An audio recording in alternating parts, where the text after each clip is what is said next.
ابو سو رہے ہیں, ابو جاگ رہے ہیں, کہہ رہے ہیں سو رہے ہیں. اچھا بچے کو ہم یہ تو کہہ رہے ہیں کہ وہ ابو کے سامنے جھوٹ بول رہا ہے, لیکن پتہ کیا ہوتا ہے اس کا نقصان ابو کو ہی آگے جا کے ہوتا ہے.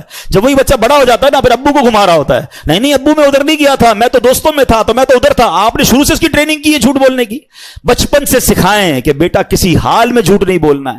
بھول گئے غوث اعظم کا واقعہ تھا, ماں نے کیا کہا تھا, جھوٹ مت بولنا, ڈاکوؤں سے بچ گئے نا. تو یہ سمجھنا ہے کہ سچ بولنا ہے. پھر اسی زبان سے غیبت کرتے ہیں, یہ مسلمان بھائی کا گوشت کھانے کے مترادف ہے.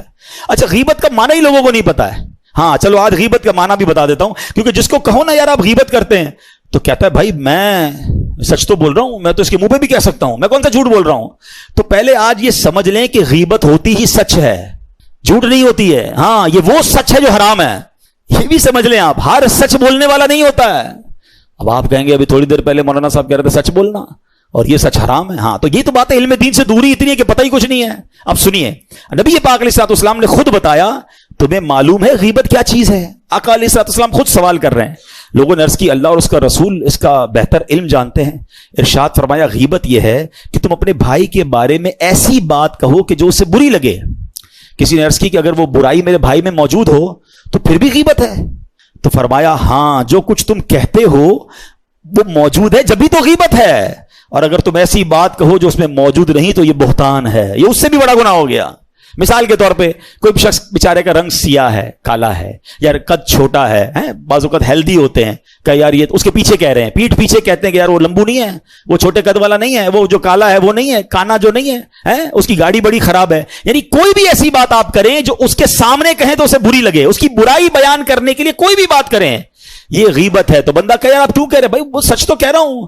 یہ سچ کہنے کی آپ کو اجازت نہیں ہے جو اس کو بری لگے. اچھا لوگ کہتے ہیں کہ وہ اس میں ہے, ارے بھائی اس میں ہے جب بھی غیبت ہے, اگر نہیں تو پھر تو بہتان ہے, وہ اس سے بھی بڑا گناہ ہے. اور لوگ کہتے ہیں میں سامنے منہ پہ کہہ سکتا ہوں, بھائی منہ پہ کہو گے تو دل آزاری ہوگی اور گناہ ملے گا.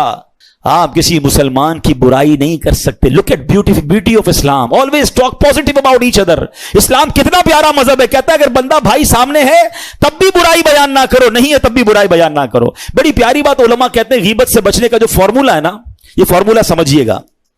ہم دو بندے بات کر رہے ہیں, جب بھی ملے نا دو تین دوست بیٹھے ہوں, آپس میں ایک دوسرے کی بات کریں, اگلے کی بات ہی نہ کریں جو نہیں ہے, تو آپ غیبت سے بچ جائیں گے. اور جب بھی کسی ایبسنٹ بندے کی بات کریں نا تو آپ کو الارم بچ جانا چاہیے کہ یار پازیٹیو بات ہو رہی ہے, نیگیٹو ہے تو آپ چھوڑ دیں, نہیں بھائی میں نہیں سنوں گا, یہ بات مت کرو, یہ غیبت ہے. آپ جب, لیکن یہاں تو بڑا مزہ آتا ہے, اپنے دوستوں میں کوئی بیٹھا ہے, جیسے ہی کھڑا ہو کے گیا, یار دماغ کی دہی کر رہا تھا یار, بور کرتا ہے یار, اس کو نہیں بلایا کر یار, وہ اٹھ کر گیا اور تمہارا غیبت کا میٹر شروع ہو گیا. اور غیبت ایکچولی پتہ ہے کیسا عجیب گناہ ہے کہ بندہ اپنی نیکیاں کسی کے اکاؤنٹ میں ٹرانسفر کر رہا ہے. یعنی کمال دیکھو, روزہ میں نے رکھا, تراویح میں نے پڑھی, شب قدر میں آ کر بیان ہم نے سنا, 2-1.5 گھنٹے بیٹھ کر صلاۃ التسبیح پڑھی, اور ابھی باہر نکل کر کھڑے ہو کے 2 آدمی نے دیکھا نہیں آیا نا اجتماع میں, ابھی یہ بھی ہوگا. شیطان ہماری عادت ہے, بلایا تھا اس کو کہیں اور دعوت میں بلاتے, سحری میں آ جاتا, نہیں آیا اجتماع میں, بس اس کی عادت ہی ایسی ہے. جتنی نیکیاں کمائی تھی نا, وہ جو نہیں آیا اس کو گھر بیٹھے آپ کی نیکیاں ٹرانسفر ہو گئی فری میں. کمال ہے یار, یہ کتنی بڑی بے وقوفی ہے, یہ کتنی بری عادت ہے کہ میں اپنی نیکیاں, پہلے تو نیکیاں کروں اور پھر نیکیاں ساری کی ساری وہاں ٹرانسفر کر دوں. میں تو کہتا ہوں اللہ کرے کوئی ایسا فارمولا بن جاتا, جو ہو تو نہیں سکتا, میں ازمپشن دے رہا ہوں کہ مزہ یہ آتا کہ ادھر میں غیبت کرتا, ادھر 5,000 میرے اکاؤنٹ سے آن لائن اس کے اکاؤنٹ میں ٹرانسفر ہو جاتے ہیں. پھر میں دیکھتا کون غیبت کرتا ہے, او ہو ارے 5,000 علی بابا نہ, آئندہ نہیں کرنی غیبت ماں کے کوئی جی. ادھر نیکیاں جاری نا, اس کی اہمیت نہیں پتا, پیسے ٹرانسفر ہونا شروع ہو جائے نا, ہم ایک بندہ کوئی غیبت نہیں کرے گا اپنا, یا تو اکاؤنٹ خالی کر دے گا. اچھا میں ایک اور عجیب بات بتاؤں, غیبت ہمیشہ بندہ اس کی کرتا ہے جو اچھا نہیں لگ رہا. ایسا ہی ہے نا, پسند نہیں ہے تبھی تو غیبت کر رہے ہو آپ, اس کی پسند بھی نہیں ہے اور نیکیاں بھی بھیج رہا ہوں. کتنی عجیب بات ہے کہ آپ کو وہ اچھا بھی نہیں لگ رہا اور آپ اس کو روز نیکیاں ٹرانسفر کر رہے ہو. امام اعظم ابو حنیفہ کمال کی شخصیت ہیں, اتنے عقل مند تھے, کہتے میں نے کبھی زندگی میں کسی کی غیبت کی نہیں ہے, لیکن اگر کرتا نا تو اپنی ماں کی غیبت کرتا. بڑوں کی بڑی بات ہے, کہتے اپنی نیکیاں اپنی ماں کو ہی بھیجتا نا, کسی غیر کو کیوں بھیجتا. تو یہ بات سمجھنے والی ہے, ہم بے وقوفی کر رہے ہیں, شیطان ہماری زبان سے ہم سے وہ غلطیاں کروا رہا ہے. اچھا اب میں یہ مختصر بیان میں آپ کو بہت ڈیٹیل میں غیبت بیان نہیں کر سکتا, بس ایک فارمولا یاد کر لیں کہ واٹ ایور یو سے اباؤٹ اینی بڈی ایلس, اگر آپ اس کے سامنے کہیں تو اس کو برا لگے گا, دس از دا غیبت. بس اس کی گاڑی, اس کا گھر, اس کا کاروبار, اس کا سٹائل, اس کے کپڑے, اس کا موبائل, واٹ ایور آپ اس کے بارے میں کہہ رہے ہو, نیگیٹو کہہ رہے ہو, یہ غیبت ہے. اور یہ جہنم میں لے جانے والا کام ہے، اور زبان سے یہ اتنی عام ہے، میں آپ کو مشورہ دوں گا، دیکھیں تھوڑا سا ریسرچ کیا کریں. آپ یہ نہ سمجھیں کہ آپ ایک بیان سن لیا، اس کا 5 منٹ غیبت پر بات ہو گئی، آپ غیبت کو سمجھ گئے. امیر اہل سنت کی پوری ایک بک ہے، کمال کیا ہے میرے پیر و مرشد نے، اس کا نام ہی غیبت کی تباہ کاریاں ہیں. ویب سائٹ dawat-islami.net پر موجود ہے، ڈاؤن لوڈ کر لیں. اس کا انگلش ورژن بھی آ چکا ہے بیک بائٹنگ کے نام سے. آپ نے 1400 ایگزامپلز دی ہیں اس کتاب میں کہ کیسے کیسے ہم غیبت کرتے ہیں. عالم دین عالم کی غیبت کیسے کر سکتا ہے، ناتخواں کی غیبت کیسے کر سکتا ہے، ساس بہو ساس، اللہ معاف کرے ان کا تو جو غیبت. ہماری عورتیں تو فون اٹھائیں 1 گھنٹہ بات کریں تو پتہ نہیں 500 غیبتیں کر چکی ہوں گی. کیوں دوسرے کے بارے میں بات کرنا ہے؟ میری بہنیں بھی یہ بیان سن رہی ہوں گی، خدا را اپنی نیکیاں سنبھالو، ایسا نہ ہو قیامت کے دن اکاؤنٹ ہی خالی ہو، کسی کے کپڑوں پر تو کسی کے فرنیچر پر تو اس کے بچے پر. ارے اپنی آپس کی بات کرو نا، کیوں؟ اور آج بھی کسی تیسرے کی بات کیوں کرتے ہیں ہم؟ اللہ کرے یہ بات سمجھ آ جائے. تو پھر آتا ہوں حدیث کی طرف. اور بہت سارے ایسے گناہ ہیں جو ہم زبان سے کر رہے ہوتے ہیں، کسی کا دل توڑ دیا، کسی کو تانا دیتے ہیں، اتنا ٹونٹ کرتے ہیں. کچھ لوگ کمال ہیں یار، کمال تو نہیں کہوں گا، کوئی اور ہی لفظ کہنا چاہیے تھا، سمجھانے کے لیے کہہ رہا ہوں. اتنا طنز ہے ان کے اندر، اتنی دل آزاری ہے، اتنی بدگمانی ہے، ایسا لگتا ہے ان کی شخصیت پہ کانٹے لگے ہوئے ہیں. بندہ جب ملے نا کوئی نہ کوئی کانٹا چبو دیں گے. بندہ بولے نہ ہی ملتا تو اچھا تھا یار، سارا موڈ خراب کر دیا ہے یار، آج کپڑے اچھے نہیں پہنے یار، ابھی بھی وہی جوتے پہنے ہیں. اس کو گھر پہ بلا لینا دعوت میں، اپنے گھر دعوت میں بلایا یار، کب فرنیچر بدلو گے یار، وہی فرنیچر رکھا ہوا ہے یار، کلر تو کرا لو کنجوس آدمی. بھائی تیرے کو گھر بلایا انسپیکشن کے لیے تھوڑی بلایا ہے، مہمان من کے رہو. یعنی دعوت کھائیں گے، کھانا بھی کھا کے جائیں گے، always they have complaints. آپ سوچیں وہ کتنا گناہ کما رہے ہیں. یہ بات سمجھیے. اب میں بہت عجیب سی بات کرنے جا رہا ہوں، اس لیے پہلے ہاتھ جوڑ رہا ہوں، بہت پہلے ہاتھ جوڑ رہا ہوں. میں بزرگوں سے بات کرنا چاہتا ہوں، بالخصوص بعض بزرگ بہت زیادہ دل آزاری کرتے ہیں. خدا را آپ کی عادت میں شاید ایسا ہو گیا ہے، آپ کو نہیں پتا، لیکن چلتے پھرتے ہر کسی کو ڈانٹنا. مسجد میں آئیں گے تو مسجد میں کسی کو ڈانٹ رہے ہوں گے، محلے میں جائیں گے تو وہاں کسی کو ڈانٹ رہے ہوں گے، اپنے بچوں کو بار بار ذلیل کر رہے ہوں گے. یار ہر بندہ دل رکھتا ہے، کہیں ایسا نہ ہو کہ آپ اپنے بڑھاپے میں جہنم بنا رہے ہیں. جس کی زبان بہت زیادہ سخت ہے نا وہ کم باتیں کرے. مجھے کئی لوگ ملتے کہتے ہیں یار کیا کروں، مجھے غصہ بہت آتا ہے. بھائی غصہ بہت آتا ہے تو قابو پائیے ورنہ مارے جاؤ گے. اگر آپ لوگوں کے دل کرچی کرچی کرتے جا رہے ہیں، لوگوں کو ذلیل کرتے جا رہے ہیں، جب جی میں آیا آپ اپنے بچوں کو، اپنی بیوی کو، اپنے ملازمین کو جو دل میں آتا ہے بولی جا رہے ہیں، اور آپ سمجھتے ہیں آپ کا حساب نہیں ہوگا. میں آپ کو حدیث سنا رہا ہوں نا کہ آپ کو قابو پانا پڑے گا اپنی زبان پر. اتنی شدید گفتگو بعض اوقات کرتے ہیں، اور یہ زبان ہے بڑی خطرناک. امیر علیہ سنت فرماتے ہیں 60 سال کا بوڑھا ہو جائے نا، جسم کا ہر پارٹ ڈھیلا ہو جائے گا، زبان اس وقت زیادہ تیز ہو جاتی ہے، یہ زیادہ چل رہی ہوتی ہے. تو بزرگوں کو اپنی زبان پر احتیاط انہیں بھی کرنی ہوگی. ایسا نہ ہو کہ انبار لگ رہا ہو گناہوں کا. حقوق العباد از موسٹ سیویئر. سمجھو بات کو. میں اور آپ ایک نماز نہ پڑھیں، اللہ نہ کرے کوئی ایک نماز نہ پڑھے، ایک روزہ نہ رکھے، ایک بار جناب وہ زکوٰۃ نہ دے، تو وہ اس کا اور رب کا معاملہ ہے نا. اللہ چاہے سارے گناہ معاف کر دے، وہ الگ بات ہے کہ نماز کی قضا کرنی پڑے گی، زکوٰۃ ادا کرنی پڑے گی، لیکن اس کا اور رب کا معاملہ ہے نا. لیکن حقوق العباد کا معاملہ یہ ہے جب تک بندہ معاف نہیں کرے گا رب بھی معاف نہیں کرے گا. کدھر جائیں گے یار؟ روز لڑائی، روز جھگڑا، روز گالیاں. مجھے ایک بھائی دوست ملے، میں نے کہا کتنی تنخواہ ہے؟ کہتا 80,000. میں نے کہا تنخواہ تو اچھی ہے. بولا 40,000 کام کی تنخواہ ہے، 40,000 گالیوں کی تنخواہ ہے. صبح و شام سیٹ گالیاں دیتا ہے. یار میں سوچتا رہ گیا یار. کہتا کیا کروں، چھوڑ دوں گا تو دوسری جاب نہیں ملے گی. تم گالیاں دیتے ہو یار، آپ کو شرم نہیں آتی جو یہ کام کرتے ہیں؟ وہ غریب اس لیے نہیں چھوڑ رہا کہ اس کی نوکری چلی جائے گی، مگر یہ قیامت کے دن کیا جواب دے گا؟ ساری نیکیاں دینی پڑ جائیں گی اسی نوکر کو. تو یہ جو مظلوم ہوتے ہیں نا، گھبرائے نہیں کرو. جو آپ کو ڈانٹتے ہیں، جو جھاڑتے ہیں، جو جھڑکتے ہیں، دل بڑا رکھو، حساب ملنا ہے. اللہ حوصلہ دے تو معاف کر دیا کرو، لیکن وہ مارے جائیں گے ظالم. تو اللہ کرے یہ بات سمجھ آ جائے. میں بات بہت بڑی کر گیا ہوں، لیکن چونکہ میں خود اس تجربے سے گزرا ہوں اور مجھے کبھی کبھی رحم آتا ہے. یقین کرو کچھ لوگوں پر رحم آتا ہے کہ یار ان کی زبان ہر وقت غیبت، بدگمانی، لوگوں سے لڑائی جھگڑا، طنز. میں کہتا ہوں یار اس بندے کا ہوگا کیا قیامت کے دن یار. کبھی کبھی جب ہمیں سنا کے جاتا ہے نا تو ہمیں لگتا ہے یار یہ چلو ہم تو برداشت کر لیں گے، صبح شام کتنوں کو سنا رہا ہے، کیا بنے گا اس کا یار. ہر چھوٹی بات پر امام صاحب کو جھاڑنا ہے، کبھی مؤذن کو جھاڑ رہے ہوں گے، کبھی خادم پر چیخ رہے ہوں گے. یہ بیچارے لوگ کچھ بھی نہیں کر سکتے. لیکن آپ سوچیں آپ اپنے نامہ اعمال میں کیا کیا کر رہے ہیں. آپ نے کبھی مسجد کا نظام چلایا ہے؟ آتے ہی آرڈر چلانے، پنکھا ٹائم پہ نہیں کھولتے ہو، لائٹ نہیں کھولتے ہو، گھر میں جائے تو گھر والوں کی خیر نہیں، آفس میں جائے تو آفس والوں کی خیر نہیں. سب کی خیر نہیں، آپ کی خیر نہ چلی جائے. جو یہ بندہ ہر کسی سے لڑ رہا ہے نا، سوچئے اس کا بنے گا کیا. زبان یہ جنت میں بھی لے جا سکتی ہے, یہی زبان تمہیں دوزخ میں, ساری نیکیاں ایک طرف رہ جائیں گی. بندہ کہتا ہے میں نے اتنے حج کیے, اتنی سخاوت کر رہا ہوں, اتنی مسجدیں لاکھوں روپے دین پہ خرچ کرتا ہوں, زبان صحیح چل رہی ہے کہ نہیں, لوگوں کے دل آپ سے مطمئن ہے کہ نہیں. میں آپ کو صحیح بتاؤں, کچھ لوگوں سے بات کرنے میں ڈر لگتا ہے, یار چھوڑو یار اس سے بات نہیں کرنی, جب بھی بات کرے گا کوئی نہ کوئی جو نا اس نے ہنگامہ ہی کرنا ہے. آپ سوچیں میں کہیں ایسا تو نہیں. آپ کو پتا میرے آقا علیہ السلام کیسے ہیں, ہائے ہائے ہائے, اتنے سافٹ, اتنے حلیم, اتنے نرم کہ جس کو جو بات کرنی ہوتی میرے آقا سے بات کر لیتا. بچے بات کرتے, خواتین بات کرتی, گاؤں سے آنے والے لوگ بات کرتے, اتنے ایزی ٹو ایکسس ہے میرے آقا. فرماتے ہیں جب نبی پاک مدینے کی گلیوں میں نکلتے نا, بچے ہاتھ پکڑ لیتے, آقا کو جدھر لے جاتے میرے آقا ادھر چلے جاتے تھے. ہم سے تو بیوی ڈر رہی ہوتی ہے, بات کروں کہ نہیں کروں, صاحب کا موڈ دیکھنا پڑے گا. بلکہ کچھ بیویاں تو اسٹاک ایکسچینج کی پہلے وہ مارکیٹ دیکھتی ہیں, آج پوائنٹ اوپر ہے نیچے ہے, بات کروں نہیں کروں, ڈالر اوپر ہے تو بات کروں گی, ڈاؤن ہے تو نہیں کروں. ارے گھر ہے کہ کوئی آپ نے مارکیٹ بنائی ہوئی ہے, مارکیٹ اچھی ہے تو بیوی بات کرے گی, ورنہ بیوی بات نہیں کرے گی. میرے اوپر ہی سارا غصہ آ جائے گا. بچے ڈر رہے ہیں, ابو سے بات کری, نہیں آج موڈ صحیح نہیں ہے. بیچارہ کسی ملازم کو کوئی کام ہے, مینیجر سے پوچھتا ہے بات کر لوں, نہیں صاحب بہت غصے میں. ارے صاحب مطلب کیوں اپنے آپ کو اپنا اورا ایسا کیوں رکھا ہے کہ لوگ آپ سے ڈر رہے ہیں. یار مومن تو آسان ہوتا ہے, جس کو جو بات کرنی ہے مجھ سے بات کرے, مجھ سے خوف نہ کھائے. اگر لوگ مجھ سے خوف کھائیں گے اور میرا رب ناراض ہو گیا تو میں پھر کتنے بڑے خوف میں مبتلا ہو جاؤں گا. نہیں رکھو روب میں لوگوں کو, نہیں رکھو تکلیف میں لوگوں کو, آسانیاں پیدا کریں, سافٹ ہو جائیں. واللہ جو لوگوں کے لیے آسان بنتا ہے اللہ اس کی زندگی آسان کر دیتا ہے. لوگ پلکے بچھاتے ہیں. اور میں آخری بات اس موضوع پہ اور کر دوں, دل تو بہت جلا ہوا ہے اور بھی بہت ساری باتیں یاد آ رہی ہیں. میں آپ کو ایک بات بتا دیتا ہوں, یہ جو طنز کرنے والے ہیں نا, جو لڑنے والے ہیں, جو جھگڑنے والے ہیں, جو دل توڑنے والے ہیں, یہ تنہا رہ جاتے ہیں. جب ان پہ کوئی مشکل وقت آتا ہے نا, ایک بندہ ان کے ساتھ نہیں کھڑا ہوتا. لوگ مجبوری میں ان سے تعلق میں رہتے ہیں, پیسے چاہیے ہوتے ہیں, نوکری چاہیے ہوتی ہے, بچے بھی کہتے ہیں کیا کرے ابا ہے بھائی چلانا پڑے گا. لیکن whenever they become in any big problem, کوئی پرابلم ان پر آتی ہے نا, وہ الون رہ جاتے ہیں. اور جو لوگوں کے لیے آسانیاں کر رہے ہوتے ہیں نا, ان کی مشکل میں ساری دنیا ان کے ساتھ کھڑی ہو جاتی ہے, کیونکہ انہوں نے لوگوں کے لیے آسانیاں کی ہوتی ہیں.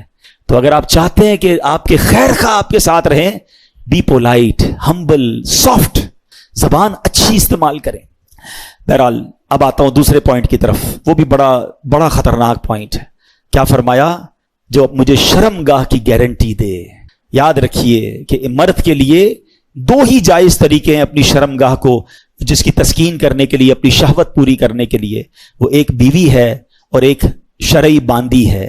اب آج کے معاملات میں باندی اویلیبل نہیں ہے تو آپ کے پاس ایک ہی طریقہ ہے, دیر از نو ادر وے کہ اپنی شہوت کو بندہ پورا کرے.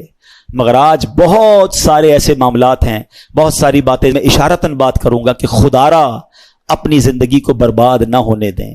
تھوڑی سی خواہش کے لیے, تھوڑی سی لذت کے لیے قابو پائیے اپنے آپ پر. اور ایک بات یاد رکھیے کہ سب سے پہلے نگاہ بہکتی ہے, پھر دل بہکتا ہے, پھر شرمگاہ بہکتی ہے. یہ جو آنکھوں سے حرام دیکھتے ہیں نا, غلط کام زیادہ وہی کرتے ہیں, کیونکہ آنکھ سے دیکھتے ہیں تو اب دل بہک جاتا ہے, اب قابو نہیں رہتا, تو یا تو اپنے ہاتھوں سے حرام کام کر رہے ہوتے ہیں یا کسی حرام کام کی طرف چلے جاتے ہیں. یہ جہنم میں لے جانے والا کام ہے, یہ اس قدر بڑا گناہ ہے, یعنی کبیرہ گناہوں میں اس کے بارے میں فرمایا گیا. یاد رکھیے کہ ہمیں شریعت سمجھاتی ہے کہ اس میں ہمیں اگر نکاح, میں یہاں والدین سے بھی بات کروں گا, خدا کے واسطے نکاح کو آسان کریں, اپنے بچوں کا جلدی نکاح کر دیا کریں. ہمیں یقین کریں, مجھے میسیجز آتے ہیں, مجھے اسلامی بھائیوں کے بھی اور اسلامی بہنوں تک کے میسج آتے ہیں کہ ہمارے والد کو پڑی نہیں ہماری شادی کی, خدا کے واسطے اس موضوع پہ بیان کریں.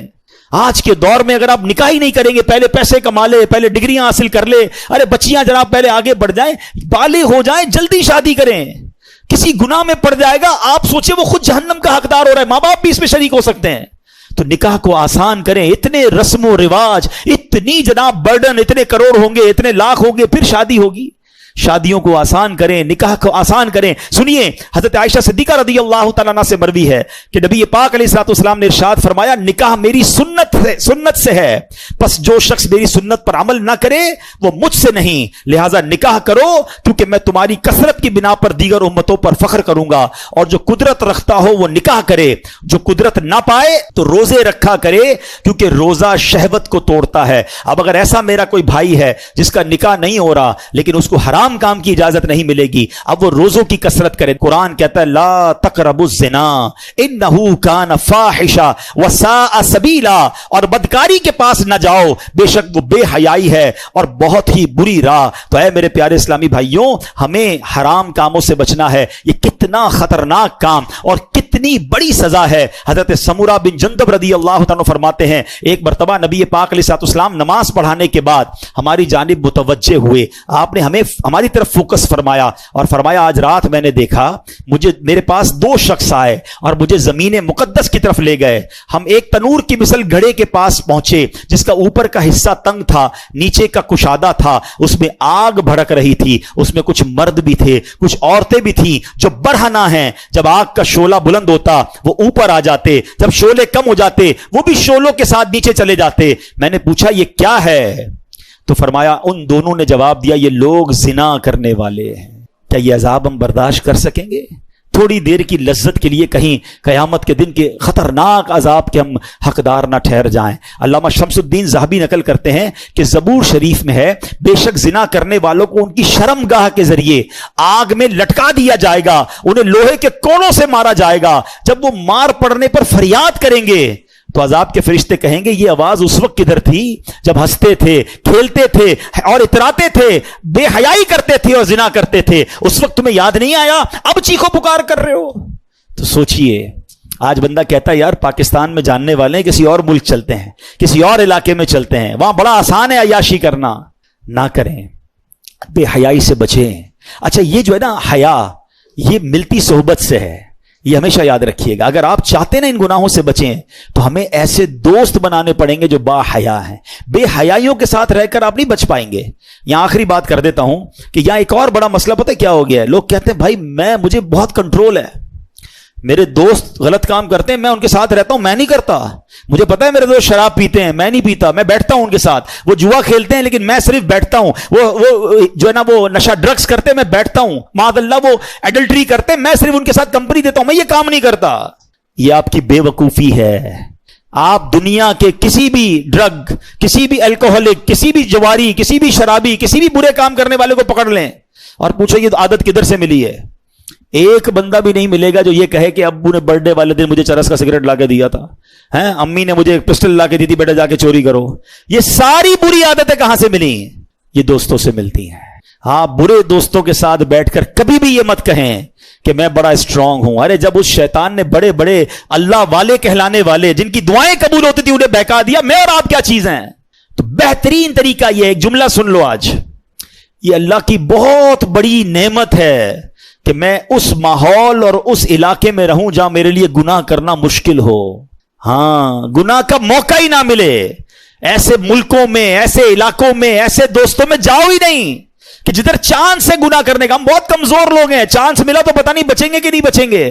تو اپنے آپ کو سیکیور رکھنے کا طریقہ یہ ہے کہ بندہ رہے ادھر, بیٹھے ان کے ساتھ کہ گناہ کرنے کا موقع ہی نہ ملے. اللہ کی بہت بڑی نعمت ہے. یہ اپنے آپ کو آزمایا نہ کریں میں بڑا اسٹرانگ ہوں, مجھے کچھ نہیں ہوتا, میں تو جاؤں گا پھر بھی کچھ نہیں ہوگا. ارے شیطان نے بڑے بڑوں کو پلٹا دیا, میں اور آپ کیا چیز ہیں؟ تو اپنے آپ کو اگر سیکیور رکھنا ہے. اچھا اسی طرح کی بات جب ہم کرتے ہیں نا, مثال کے طور پہ کسی کو کہا بھائی داڑھی رکھ لو, امامہ شریف پہن لیں, کہتا ہے یار تھوڑی عادتیں ٹھیک نہیں ہیں, تھوڑے کام سیدھے کر لوں پھر داڑھی رکھ لوں گا. میں آپ کو ایک مشورہ دیتا ہوں, اگر آپ کو اپنے کام سیدھے کرنے واقعی if you are serious on that, آپ داڑھی رکھ لیں. پتہ کیا فائدہ ہوگا جب آپ داڑھی رکھیں گے نا؟ ایکچولی داڑھی نو انٹری کا بورڈ ہے, گناہ والی باتیں آپ تک آئیں گی نہیں. میں مثال دیتا ہوں, جتنے داڑھی والے بیٹھے نا ان کو پوچھ لیں, ہم کو کبھی بھی میسج نہیں آتا فلاں کلب میں کانسرٹ ہو رہا ہے, فلاں جگہ پر کوئی گانا لگا ہوا ہے, فلاں جگہ کوئی فلم چل رہی ہے, فلاں جگہ کوئی جناب کلب میں یہ ہو رہا ہے. ہمیں میسج بھی آتے ہیں تو کوئی میلاد کا میسج بھیج رہا ہوتا ہے, کوئی اجتماع کا بھیج رہا ہوتا ہے, کوئی محفل نعت کا بھیج رہا ہوتا ہے. کیوں؟ ان کو پتا ہے مولوی صاحب ان کو کیا بھیجیں, ساڈا راستہ رک گیا. ہمیں تو گناہ کی دعوت ہی نہیں آ رہی نا, آپ نے تو انٹری دروازہ کھلا رکھا ہے, جو بھیجنا بھیج دو, کیونکہ میرا حلیہ ایسا نہیں ہے. کئی جگہوں پر حلیہ بچاتا ہے. اچھا میں آپ کو ایک اور عجیب بات کرنے جا رہا ہوں. اگر کسی نے داڑھی امامہ رکھا ہے نا, اور شیطان تو اس پر بھی حملہ کر سکتا ہے, ہم بھی انسان ہی ہے نا. حملہ کیا شیطان نے, دل ہو گیا گناہ کرنے کا کہ یار میں بھی جاؤں فلاں جگہ پر, اور کوئی امامہ داڑھی لے کر ادھر چلا گیا, تو لوگ کہیں گے مولوی صاحب آپ ادھر کدھر, چلیں بھائی باہر نکلیں, ساڈا کام اور مشکل, ہم نے خود ہی اپنے لیے مشکل کر دی نا. دس از دا بیسٹ وے کہ میں اپنے آپ کو بنا ہی ایسا لوں کہ گناہ کرنا چاہوں پھر بھی نہ کر سکوں. میں کہوں نہیں پہلے گناہ چھوڑوں گا پھر نیک بنوں گا پھر حلیہ چینج کروں گا, یہ بے وقوفی ہے. آپ اگر واقعی ان حرام چیزوں سے بچنا چاہتے ہیں تو اپنے آپ کو بنا بھی ایسا لو کہ چاہو بھی تو نہ کر سکو, کیونکہ یہی علاج ہے. ورنہ کوئی بندہ کہے میں جناب میں بہت پکا ہوں, تو پکا وکا کوئی نہیں ہوتا. بڑے بڑوں کو گرتے دیکھا, اللہ مجھے بھی محفوظ فرمائے آپ کو بھی محفوظ فرمائے. تو بہرحال آج کے بیان میں کوشش تو کی ہے کہ ان دونوں باتوں کو کور کیا جائے کہ یہ جنت کی دو چابیاں ہیں, دا کیز آف ہیون, کہ نبی پاک علیہ الصلوۃ والسلام نے فرمایا جو مجھے زبان کی اور شرم گاہ کی گارنٹی دے میں اسے جنت کی گارنٹی دیتا ہوں. آج سے پہلے ہم میں سے کوئی بھی ایسا ہے, خود جانتے ہم کہ زبان کی بے احتیاطیاں بھی کسی سے ہو چکی ہوں گی, شرم گاہ کی بے احتیاطیاں بھی ہو گئی ہوں گی. اب بندہ سوچے یار اب میرا کیا بنے گا, میرا رب بڑا کریم ہے, ہاں میرے رب نے راستہ پھر بھی رکھا ہے, اب تک جو ہو گیا نا اس سے توبہ کر لیں, سچی توبہ کر لیں. التائب من الذنب کمن لا ذنب لہ. آقا فرماتے گناہوں سے توبہ کرنے والا ایسا ہے جیسا اس نے گناہ کیا ہی نہیں ہے. Null and void, delete it. تو آج توبہ کریں اور آج کے بعد نیت کریں کہ انشاءاللہ ان دونوں چیزوں کو فقط حلال ذریعے پہ استعمال کریں گے. زبان کے گناہوں سے بھی بچیں گے, شرم گاہ کے گناہ سے بھی بچیں گے, اور انشاءاللہ اللہ کی رحمت سے نبی پاک کے پیچھے پیچھے جنت میں جائیں گے. اللہ پاک عمل کرنے کی توفیق عطا فرمائے.